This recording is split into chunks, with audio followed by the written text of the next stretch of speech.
राधे राधे दोस्तों, मैं कमला मौर्य अपने यूट्यूब चैनल पर आप सबका स्वागत करती हूँ। दोस्तों, आज लेके आई हूँ जो लगन गीत रोज गाया जाता है, विवाह गीत।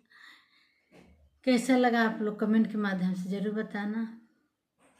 रामा जे ब्याहन चले हैं राजा दशरथ हो, 36 बजना बाजाए। रामा जे ब्याहन चले हैं राजा दशरथ हो, 36 बजना बाजाए। बीच महालिया में नाचे है पतुरिया हो, धन हो दशरथ तोहर भाग। बीच महालिया में नाचे है पतुरिया हो, धन हो दशरथ तोहरा भाग। जाई बरतिया जानकपुर पहुँचे हैं, लोगवा चकित होई जाए।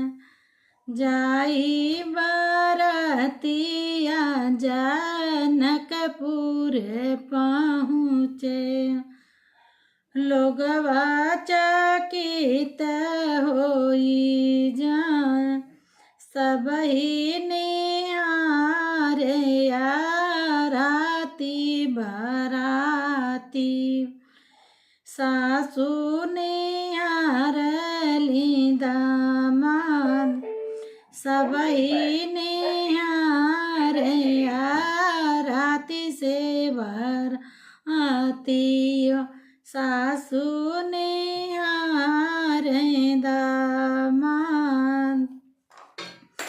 लक्ष्मण निहारे मोरे मड़वा के पुतरिया, धन हो बढ़ाई तोहर हाथ।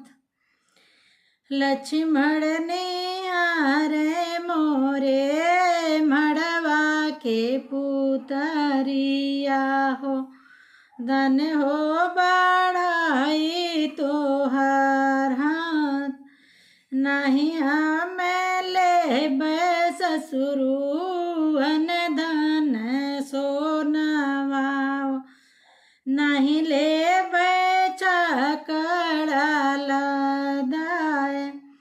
नहीं हमें ले ससुरुअन धन सोनवा हो, नहीं ले चकड़ा लदाए। हम तो ले ससुरु लोहरा से बढ़ाई हो, जही पुतरी ऐसे दे। हम तो ले ससुरु लोहरा से बढ़ाई हो, जय पुतरिया है दे।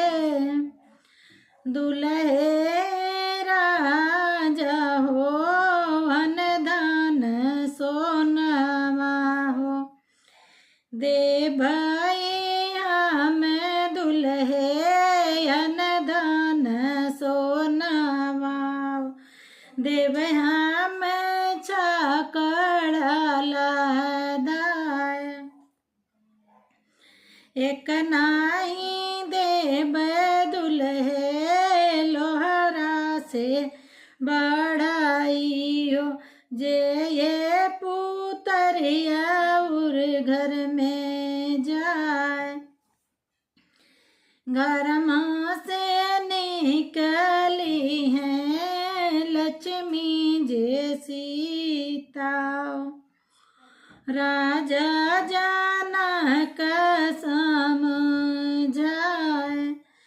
घर माँ से निकली है लक्ष्मी जे सीता राजा जनक समझा चंद सूरज जैसे बेटी संकल्प बढ़ई के कामन बुनिया चंदा सूरज जैसे बेटी संकल्प हो बढ़ई के कामन बुनिया